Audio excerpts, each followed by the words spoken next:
Avilio.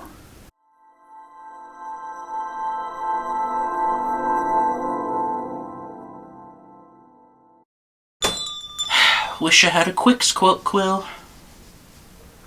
Hey, welcome wizards, witches, and nomads. My name's David Syczylo, and thank you for taking the time out of your day in visiting my channel, Wands and Reviews.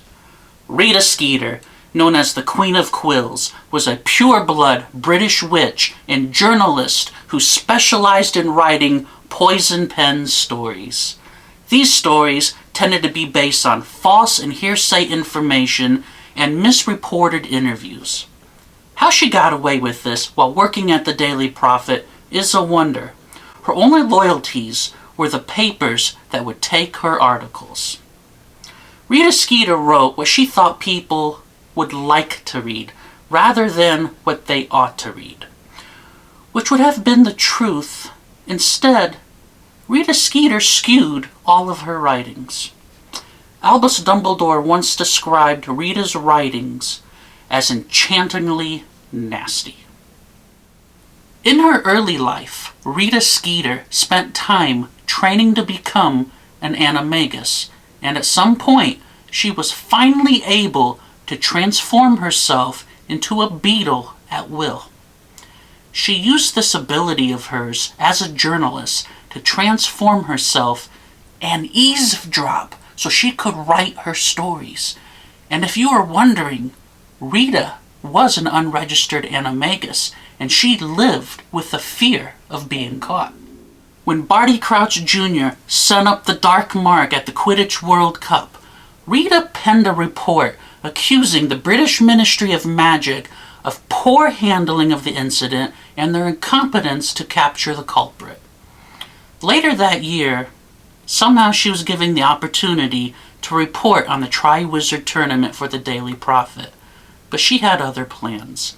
Though Rita interviewed the 4 contestants, she really just wanted to get close to Harry Potter so she could write an article about him that was full of false accusations.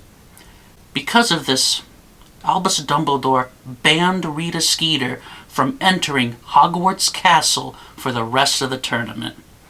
But that was not going to stop her from getting the information and writing her articles when she could transform herself into a beetle and eavesdrop. She wrote some nasty and untruthful articles that upset a lot of people. While eavesdropping one afternoon, Rita was caught by Hermione Granger, who of course discovered how Rita was getting her information, and she forced Rita to keep her quill quiet for a full year or suffer some consequences. Now Rita was caught and she was in her beetle form. Hermione Granger, keeping Rita in a glass jar with an unbreakable charm placed upon it so Rita could not transform and escape, she had no choice but to comply with Hermione Granger.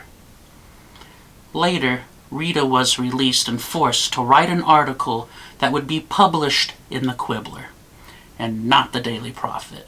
At Albus Dumbledore's funeral, Rita Skeeter was there, but instead of paying her respects to the great late professor, she was there with a notebook in hand taking notes. Weeks later, her book, The Life and Lies of Albus Dumbledore, was published. The book depicted the former headmaster in an extreme negative light, but was mostly based on truth, much to Harry Potter's horror. It was implied that she got her information in unethical or illegal ways, as much of the book's content was obtained through an interview Rita conducted with Bathilda Bagshot, a very elderly historian, where Skeeter took advantage of her using Veritas Serum to gain the information about Dumbledore's childhood.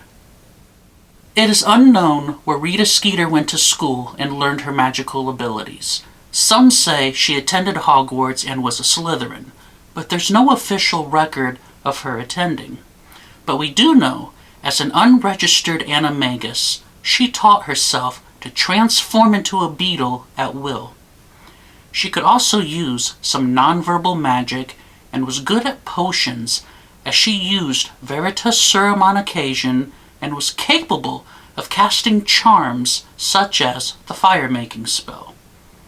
It has also been noticed on several occasions that Rita Skeeter would place her hand in her crocodile skin handbag, and things would start to happen, such as items starting to levitate, doors closing and locking, and sometimes people's attitudes would change.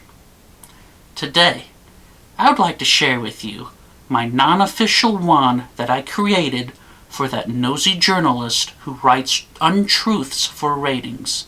That's right, the wand of Rita Skeeter.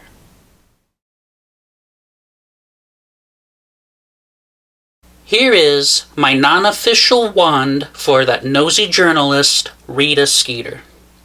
Made out of wood from a fir tree with a thunderbird tail feather core, this wand measures in at 10 inches in total length.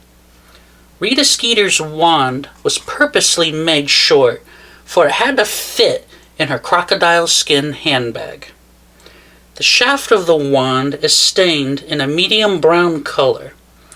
It is smooth, and as you near the handle area of the wand, there are some rings in a darker brown color.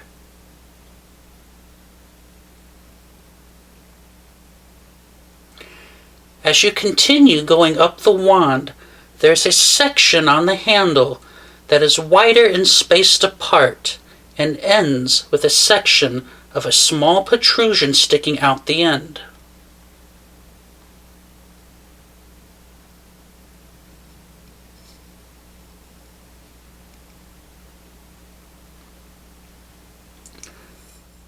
As you look at this wand, I wanted it to represent Rita's journalism side, and I hope you will notice that the wand resembles a writing instrument. Rita's wand, though small, she can cast her charms and spells with ease, as it can easily be concealed and will fit into her crocodile skin handbag. This wand is for the journalists with skewed views and ideas. Rita Skeeter's wand was a lot of fun to create. It took me some time to figure out what a wand for a person like herself would be like. I did take some inspiration from Dolores Umbridge's short wand, since I can see Rita and Dolores getting along with their semi-like-minded thinking and getting their own way. I did have a little bit of trouble with the coloration, though.